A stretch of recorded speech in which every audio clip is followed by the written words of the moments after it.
Well, guys, we are a few months past the NAR settlement, so I can safely say that the real estate industry is still in its infancy.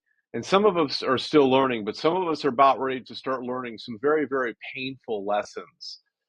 And so just follow the bouncing ball here. So, in case you haven't heard, one of the stipulations of the NAR settlement is that all buyers and all MLS participants, we're required due to the provisions of these settlement to use representation agreements with buyers. Buyers are required to enter into these representation agreements, and the buyer representation agreements are right here. We have these all organized for you right here under buyer broker agreements, and they come in various forms. Now remember, showing agreements, pre-touring agreements, buyer broker agreements, they're all represent the same thing, but the buyer broker agreement offers the most amount of protections for both the consumer and the broker. I would prefer that you use those, but I get it.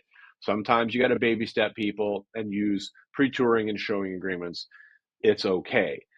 But at a minimum, we need to have these individuals fill these out. Remember, these are forms that you need to enter into when you start providing real estate services. When you start talking about real estate, when you start showing people around, this is when you need to enter into these agreements, and they need to be executed by you, by the consumer. And if you don't have your signature on there or the broker's signature, it's not an effective contract. You are in violation. Remember, these contracts are not just pieces of paper, just throw this in along with the offer. This is what we have to do. No.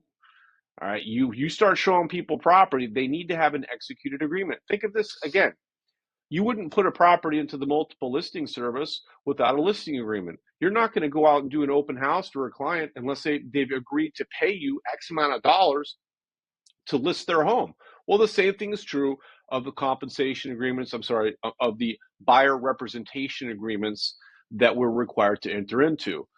So, for review, let's take a look. Exclusive buyer broker agreement.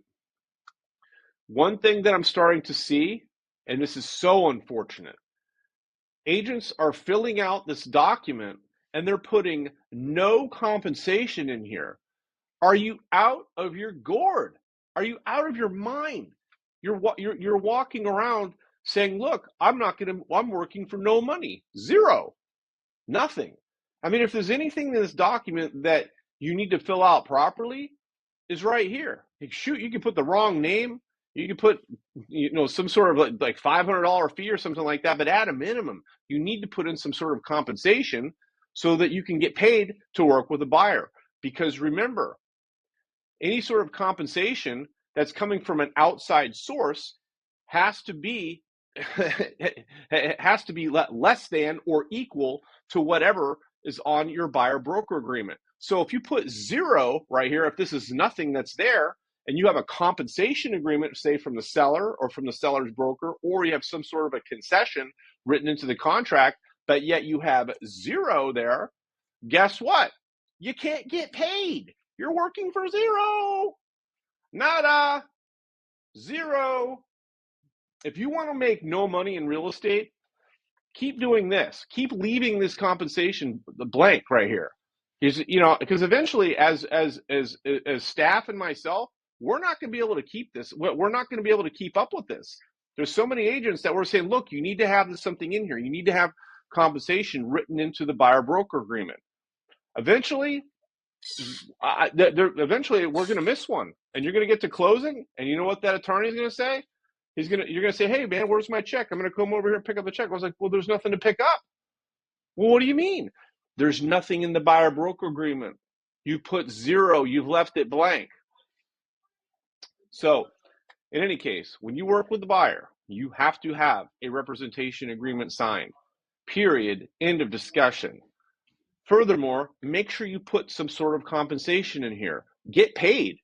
Unless you want to work for free. If it's a friend of yours, I don't know.